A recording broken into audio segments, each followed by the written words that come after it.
Para sejawat sekalian, para mahasiswa dimanapun Anda berada, serta masyarakat kesehatan yang kritis, hari ini kita bicara tentang antiseptik saluran kemih ya, saluran kemih. Jadi untuk mengatasi infeksi pada saluran kemih gitu ya, supaya infeksinya jangan berkelanjutan gitu. Jadi sebelum sampai ke antibiotik, tahap pertama kita boleh pakai antiseptik dulu kalau belum ada tanda-tanda infeksi gitu ya. Dan yang dimaksud antiseptik saluran kemih adalah obat-obat yang menghambat pertumbuhan mikroorganisme ya, terutama bakteri, tetapi tidak dapat untuk infeksi sistemik, artinya untuk ke seluruh tubuh gitu ya. Jadi hanya bersifat lokal gitu di saluran kemih saja gitu ya. Yang pertama adalah namanya nitrofurantoin atau disebut 5 nitrodiprulaldehyde ya. Ini mekanisme kerjanya ini sampai sekarang tidak jelas, tapi diduga menghambat sistem bakteria termasuk siklus asam trikarboksilat gitu ya. Kemudian aktivitas antibakteri, bakteri yang rentan terhadap obat ini dengan kadar hambat minimal yaitu kira-kira kurang dari 32 mikrogram per desiliter dan jarang terjadi resistensi. Hanya bersifat bakteriostatik ya, jadi itu karena antiseptik ya, bersifat bakteriostatik, jadi tidak membunuh bakteri. Jadi aktivitas antibakteri meningkat pada urin asam lebih. Kelemahannya itu ya. Nah, gram negatif bentuk coli, misal E. coli, coli lain, dan Klebsiella. Dan kalau gram positif itu bentuk Coccus, Staphylococcus aureus, dan Enterococcus. Rentan terhadap obat ini, maksudnya itu sensitif terhadap obat. Kemudian Proteus, Serrancia, Pseudomonas resisten terhadap obat ini. Ya, itu nitrofurantoin. Nah, kalau farmakokinetiknya ini absorpsinya bagus dan cepat di saluran cerna, bentuk mikrostalin, absorpsi dan ekskresinya lebih lambat dibanding bentuk mikro ya, dengan waktu paru plasmanya kira-kira 1-3 jam, lebih kurang 40% diekskresikan dalam bentuk utuh di urin gitu ya. Kalau indikasinya, kegunaannya secara klinis ya, untuk pasien ini infeksi saluran kemih tanpa komplikasi dan rekaransi infeksi saluran kemih. Yang recurrent itu istilahnya yang minimal infeksinya sudah minimal gitu ya. Oke, sudah berkurang infeksinya. Cuma terjadi rekarensi pengulangan gitu ya. Ini kontraindikasi G6PD bayi di bawah 1 bulan, wanita hamil, dan gangguan ginjal. Kalau efek samping yang paling sering mual muntah, nyeri perut, dan diare, efeknya tersebut menurun bila diberi bersama makanan atau susu. Kemudian juga dapat terjadi anemia hemolitik ya pada penderita G6PD, makanya kontraindikasi pada penderita dengan G6PD ya. Nah, ini interaksi obat antasida terutama golongan magnesium ya, magnesium trisikat menurunkan efeknya. Kalau kita ingat mesti ya, kalau untuk antasida ada 3 golongan ya. Aluminium, magnesium, dan karbon gitu ya. Kalsium bukan karbon, sorry. Mengantagonis asam nalidiksat dan asam oksolinat ya, menurunkan kadar phenytoin di dalam serum ya. Ini metenamin yang kedua, ini merupakan suatu heksametil entetramin, asam aromatik, dan tidak mempunyai efek antibakteri. Ya, mekanisme kerja dalam keadaan asam dihidrolisa menjadi amonia dan formaldehid, dan formaldehid inilah yang membunuh bakteri dengan merusak proteinnya gitu ya. Jadi ada kerja obat itu banyak ya. Salah satunya merusak protein, ada yang merusak DNA, RNA gitu ya.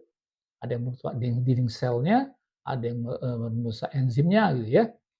Nah, asidifikasi urin dibutuhkan dalam waktu 2-3 jam untuk mendapatkan efeknya. Pemberian bersama asam lemah lainnya, mandelat, hipurat, dan asam karbonat menurunkan pH asam urin gitu ya. Kalau aktivitas antibakterinya umumnya semua bakteri dan jamur rentan terhadap formaldehid, bakteri protease positif, proteus gitu ya, merubah urea menjadi amonia sehingga mencegah perubahan metanamin menjadi formaldehid. Ya, kalau farmakokinetik diabsorpsi secara cepat dan 10 sampai 30% dihidrolisa menjadi di asam lambung ya. Kemudian sebaiknya diberikan dalam bentuk salur enterik. Distribusinya luas termasuk kepada CSS, cairan cerebus menalis dan sinovial pleura, tetapi tidak mempunyai efek antibakteri karena formaldehid ini tidak terbentuk pada pH fisiologis di atas 60 gitu ya. Dieskripsikan dalam urin 20% dihidrolisa menjadi formaldehid. Kalau indikasi hanya untuk profilaksis infeksi saluran kemih recurrence, prostatisma itu pembengkakan daripada prostat gitu ya. Kemudian neurogenic bladder ya, kekakuan pada bladder ya, kandung kemih gitu ya. Kontraindikasi insufisiensi ginjal dan hati, gangguan ginjal ataupun gangguan hati. Efek samping biasanya terjadi berupa iritasi saluran cerna berupa mual muntah gitu. Ya, dapat disuria, hematuria, kristal urea, dapat juga terjadi bila keluaran urin menurun gitu ya. Nah, interaksi obat bila pH urin meningkat ini natrium bikarbonat, misalnya pemberian asdazolamid dan natrium bikarbonat mencegah hidrolisa obat ini menjadi formaldehid. Jadi kita tahu bahwa obat metanamin ini dirubah dulu menjadi bentuk aktifnya formaldehid ya. Tidak boleh diberikan bersama golongan sulfa karena kejadian kristal uri akan meningkat. Ya. Jadi kalau dikombinasi tadi tolong diingat dengan astazolamid. Astazolamid ini sebenarnya diuretik yang digunakan untuk glaukoma. Kalau kemarin ingat ya untuk obat glaukoma ya. Kemudian natrium bikarbonat lain lagi ya. Itu sejenis juga dari contoh golongan antasid gitu ya. Nah, fenazoperidin bukan suatu antiseptik tetapi analgesik pada saluran kemih. Jadi untuk menghilangkan rasa nyerinya, bukan untuk ke bakterinya gitu ya. 90% dieliminasi melalui urin untuk dalam waktu 24 jam dan 40% dalam bentuk utuh, sisanya berupa anilin dan metabolitnya gitu ya. Indikasinya mengurangi rasa nyeri, rasa terbakar, urgensi ya. Urgensi itu mungkin Anda pernah mengalami atau apa ya, kalau mau kencing tuh nggak bisa nahannya lagi ya langsung keluar gitu ya. Begitu celana dalam diturunin langsung keluar gitu ya. Dengan frekuensi kencing akibat iritasi saluran kemih yang disebabkan infeksi sistitis gitu ya. Trauma bedah, endoskopi, serta kateterisasi tidak boleh digunakan lebih dari 48 jam. Jadi kateter itu harus juga steril gitu ya. Karena terbukti kombinasi obat ini dengan antibiotik tidak bermanfaat. Kalau kontraindikasi gangguan ginjal dan hati, efek samping yang paling sering itu sama persisnya seperti yang kedua tadi, methenamine dan nitrofurantoin itu terutama terhadap iritasi saluran cerna ya dan pusing, warna urin menjadi orange atau merah, ada dosis takar layak atau dosis lebih ya, pernah dilaporkan menjadi anemia hemolitika, gangguan ginjal dan hati. Interaksi obat tidak diketahui. Kemudian asam nalidiksat ini suatu sintetik antimikroba yang paling lama dipakai ya. Mekanisme kerjanya menghambat DNA girase gitu ya, yang bersifat bakterisidal. Ini yang akan menjadi awalnya golongan kloroquinolon ya, sinoxasin segala macam itu nanti ciprofloxacin ya sampai yang terbaru mofloxacin gitu ya. Efektif terhadap Enterobakteri E. coli, Proteus indole positif, Klebsiella, Shigella, Salmonella, ya, kemudian Brucella rentan terhadap obat ini. Staphylococcus dan Enterococcus resisten terhadap ini. Justru Staphylococcus dan Enterococcus ya yang mudah resisten terhadap obat ini.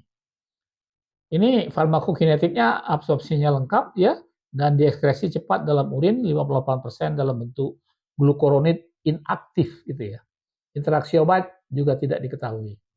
Ini kontraindikasi riwayat kejang, ibu menyusui, bayi di bawah 3 bulan, anak prepubertas, penderita G6PD, kemudian hati-hati pada penderita gangguan ginjal dan hati. Kemudian efek samping yang paling sering ya sama saja seperti yang 3 terdahulu berupa gangguan saluran cerna, mual muntah, bisa terjadi juga kulit kemerahan dan urtikaria. Jangan terkena sinar matahari ya, ini yang salah satu kelemahan golongan fluoroquinolone ya, yang tadi ya. Ini termasuk golongan klorinil awal ya, sebenarnya dari saat ini ya.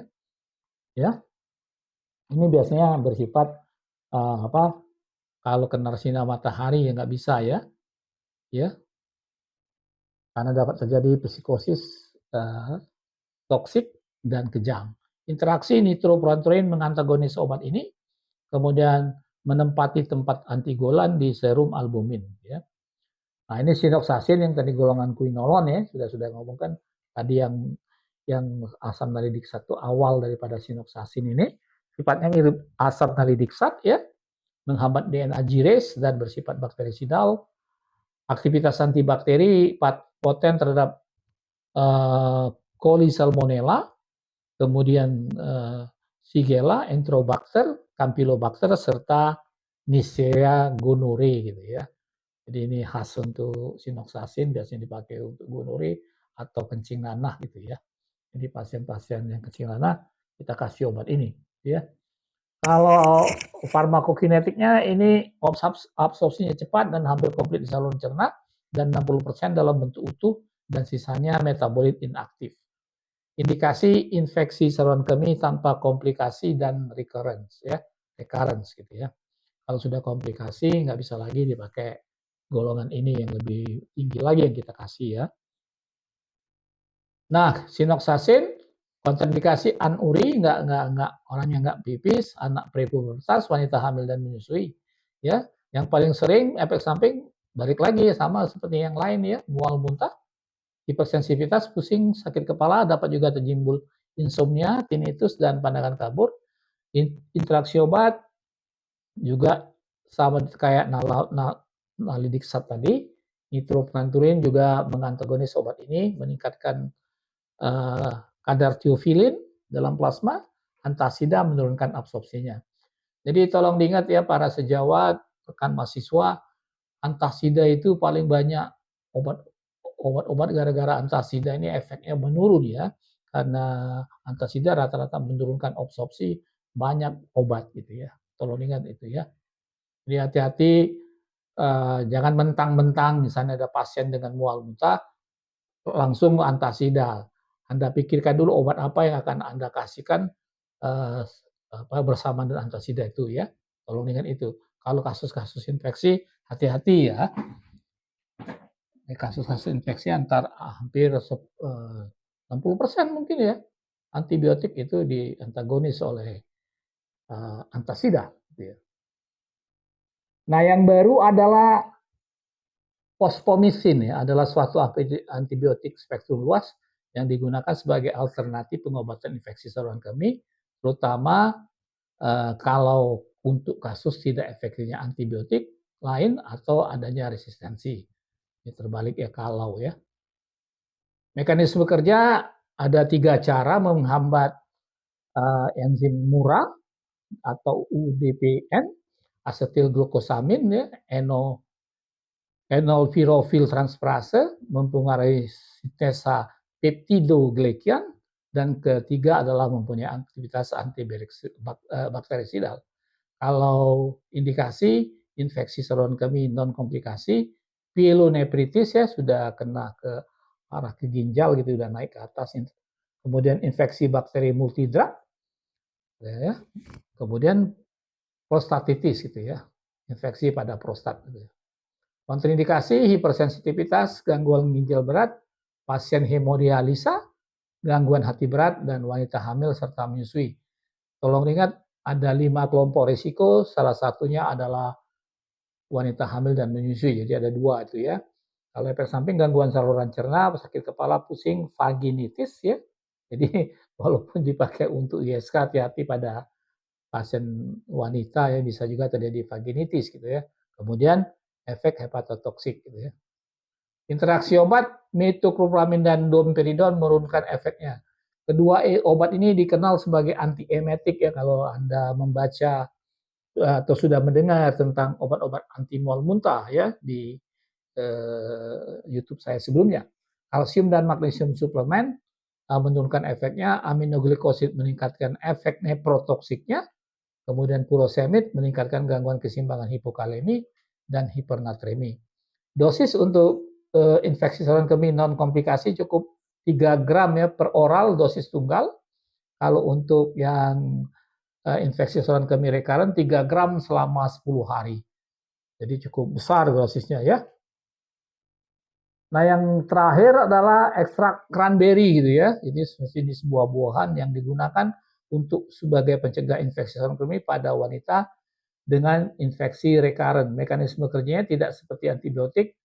Obat ini bekerja dengan cara mempunyai efek anti-adesi dengan menghambat fimbre suatu uropatogenik E. coli gitu ya. Dengan cara pengasamanan urin satu, yang kedua obat ini bersifat juga bakteriostatik. Kalau indikasi mencegah infeksi saluran kemih, tetapi terhadap infeksi saluran kemih bersama dengan antibiotik lagi bisa dipakai gitu ya.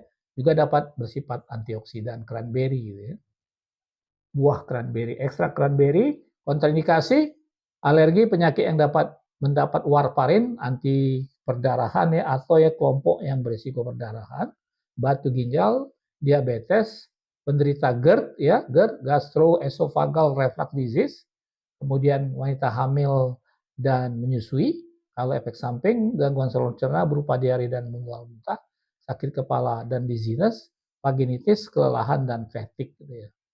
Interaksi obat tidak boleh diberikan bersama warfarin, aspirin, clopidogrel, ini anti perdarahan semua ya, heparin, apixaban, rivaroxaban gitu, dan obat-obat yang mempengaruhi ginjal misalnya NSAID gitu ya, atau NSAID atau AINS itu ya, antiinflamasi non steroid gitu ya. Dosis untuk mencegah infeksi saluran kemih 240 sampai 300 ml per hari cranberry juice ya. Untuk mencegah infeksi saluran kemih 500 sampai 1.500 mg per hari dalam bentuk kaplet atau dalam bentuk kapsul atau tablet ya, sudah ada sediaannya ya. Oke, itu saja. Terima kasih telah menonton. Semoga bermanfaat. Silakan di subscribe, like, and share. Ciao.